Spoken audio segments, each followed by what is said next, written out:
mengatakan mereka hakul yakin bahwa memang Al Zaitun itu terafiliasi dengan negara Islam Indonesia atau NII yang sudah dilarang oleh pemerintah walaupun sudah dibubarkan. Yang menuduh Anda ini banyak, dan kemudian yang memberikan bukti juga banyak. Bukti-bukti yang dimunculkan adalah arus dana donasi.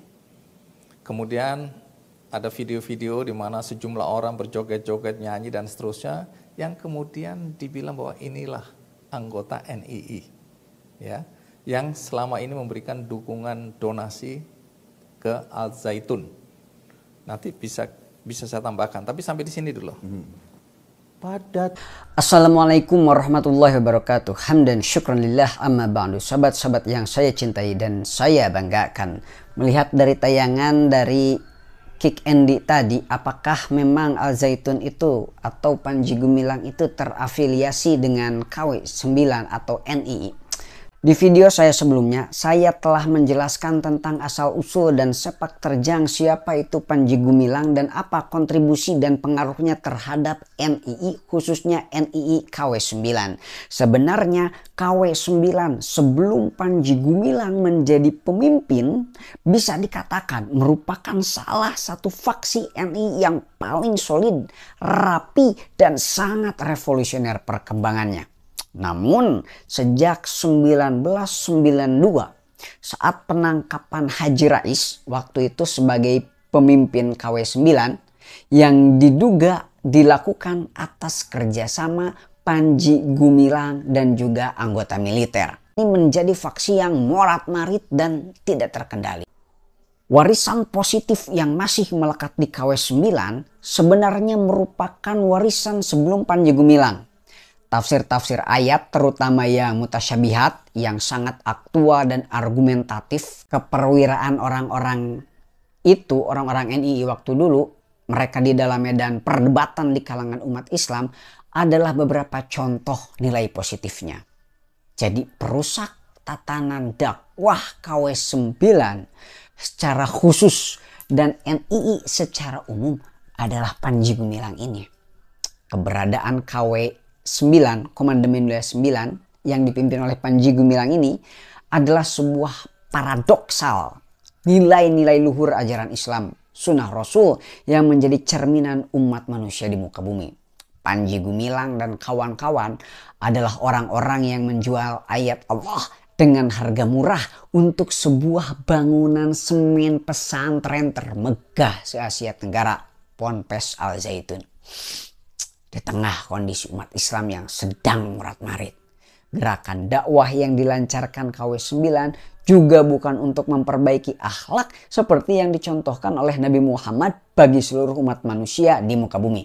Bahkan sebaliknya, Panji Gumilang dengan kelompoknya mencari uang untuk sebuah bangunan dibalik untuk kepentingan pribadi dan juga untuk kepentingan kelompok. Mengerikan kan?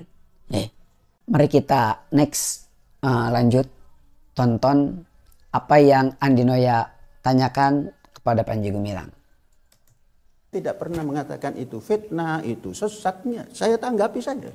Ada orang yang mengaku sebelum Al Zaitun berdiri dia sudah menjadi pengikut Anda.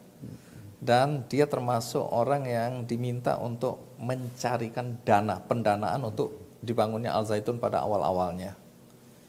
Dia mengatakan, ya dia itu juga dulu NII.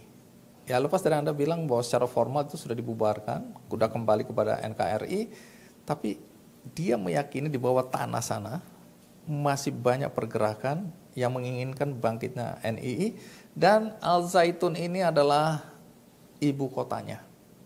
Anda tentu saja adalah pemimpinnya. Dia diminta merekrut orang-orang itu, dan rekruter ini adalah orang-orang yang nanti dimintain duit, dipalakin. Waktu masuk ke sini dimintain duit, bahkan ada yang suruh jual rumah, ada yang dengan alasan berbagai alasan dimintain duit. Ujung-ujungnya adalah mereka harus sedekah atau menyumbangkan uangnya. Nah, orang tadinya berpikir bahwa ini adalah santri-santri yang belajar di sini. Dia bilang bukan. kita bisa melihat ada dua sisi Al-Zaitun. Sisi pertama, normal, semua santri diajarkan ajaran normal begitu. Lepas dari tadi ada isu-isu yang menyimpang. Tapi sebenarnya yang bergerak itu anggota NII. Yang ini, yang setiap 1 Muharram itu Idul Fitri muncul. Dari mana mereka? Ini yang kemudian menimbulkan isu KW9 yang Anda ejek-ejek sebagai kualitas. Mereka bilang enggak, itu serius. Komandemen 9 ini. Sampai di sini. Ya, bagaimana saya jawab. Iya. Kan saya sudah bilang, ini Panji Gumilang ini jelas-jelas telah membawahi, membidani, masuk menjadi pemimpin dari NII KW 9, Komandemen Wilayah 9 setelah sepeninggalnya Haji Rais. Dan tiba-tiba saja Panji Gumilang ini membawahi lebih dari 50.000 anggota dari NII itu sendiri. Jadi memang beliau ini benar-benar orang NII. Namun menurut buku ini, serial Musuh-Musuh Darul Islam, yang jelas-jelas mungkin saja mereka ini adalah orang-orang NII asli. Bahwa Panji Gumilang itu adalah orang rekruter yang dimasukkan oleh musuh dari Darul Islam untuk merusak NII sendiri dari dalam. Dari mana dana-dana itu? Dalam buku-buku ini disebutkan ada beberapa program atau acuan dari KW9. Yang pertama adalah Binayatul Maliyah. Nah, ini mengacu pada Quran surah At-Taubah ayat 11. Jika mereka bertaubat dan mendirikan sholat dan menunaikan zakat, maka mereka itu adalah saudara seagama. Bukan saja menafsirkan Al-Quran dengan secara literik seperti ini, tapi juga KW9 menafsirkannya dengan sangat politis. Artian orang-orang yang masuk KW9, orang-orang yang masuk NI, orang-orang yang sudah berbaiat haruslah menyerahkan hartanya, berzakat dan berinfak kepada KW9. Mengerikan bukan? Nah, ada yang disebut nafkah daulah, nafkah daulah. Nah, di dalam ini adalah program infak yang sebelumnya tidak dipaksakan oleh pemimpin KW9 sebelumnya. Namun setelah Panji Gumilang ini memimpin, ini diwajibkan untuk membayar infak. Berapa itu? Ini harganya 10.000 per orang sampai 25.000 per orang, bahkan sampai sebesar 50.000 per orang. Ini tahun 1995 bro. Berapa coba harganya? Kalau nggak bisa membayar, ini menjadi utang. Ada sedekah khos. Program ini meliputi penerimaan anggota baru. Ini kamu mau masuk kepada NII, mau masuk KW9 atau mau masuk menjadi anggota Al-Zaitun. Ini ada sedekah khos. Ada lagi izin mudik. Kalau ke anggota NII KW9 mau mudik harus bayar juga. Ada permohonan taubat, ini udah mirip-mirip penjualan pengampunan yang dilakukan oleh Katolik ya. Kalau mau nikah juga harus sedekah. Mau persidangan taubat ada sedekah tahkim, sedekah lagi. Sedekah tartib pelantikan aparat, sedekah lagi.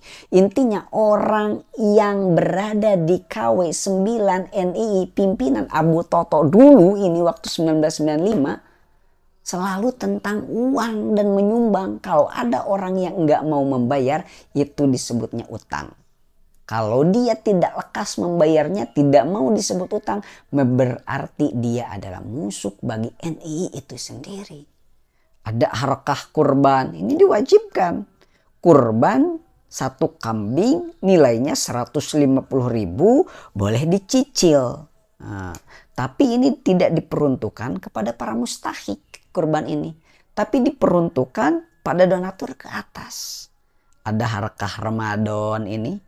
Zakat fitrahnya ini diwajibkan sebesar 50.000.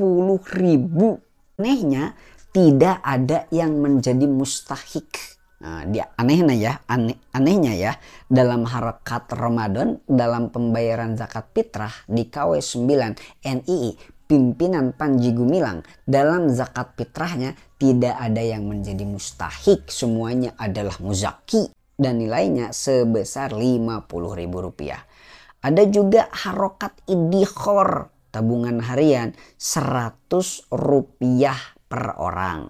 Ada harokat kirod, ini harokat pinjaman ya. Jadi simpanan wajib umat kepada negara minimal 1 gram emas dalam jumlah uang. Dan ini harus terus ditambah. Aduh. Mau akikah juga ini harus di tempat ini. Jadi gak boleh di tempat yang lain. Ada sedekah khos dikhususkan ketika orang menghadapi keadaan khusus, membutuhkan legitimasi spiritual agama seperti pembelian dan pembebasan tanah. Jadi inti dari banyaknya program dana yang sangat membesar, yang sangat terorganisir ini demi tujuan terbangunnya Ponpes Al Zaitun. Karena Ponpes Al Zaitun ini bukan hanya sebatas ponpes semen yang hanya berdiri megah, bukan. Karena di dalamnya ada berbagai ide-ide yang akan Panji Gumilang ini berikan. Cuman anehnya, kok ponpes ini bisa terus berdiri?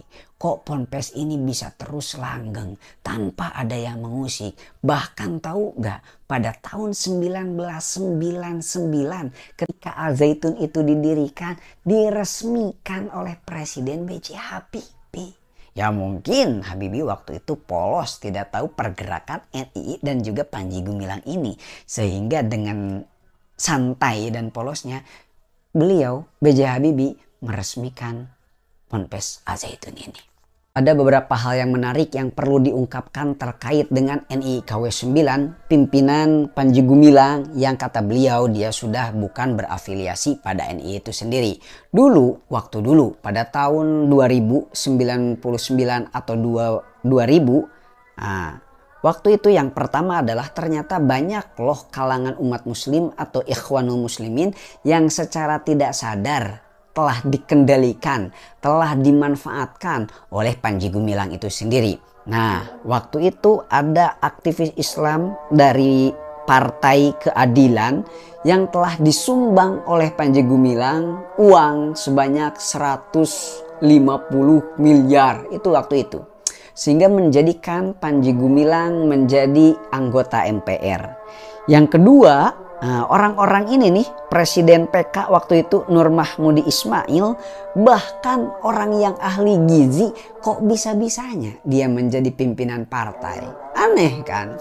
Dan yang terakhir, ini yang terakhir, katanya pembangunan pesantren Al Zaitun ternyata erat kaitannya dengan pembangunan sebuah masjid yang bernama Masjid At-Tin di TMII.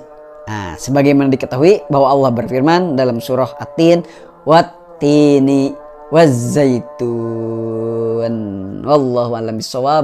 Wallahu muwaffiq ila aqwamit thoriq. Wassalamualaikum warahmatullahi wabarakatuh.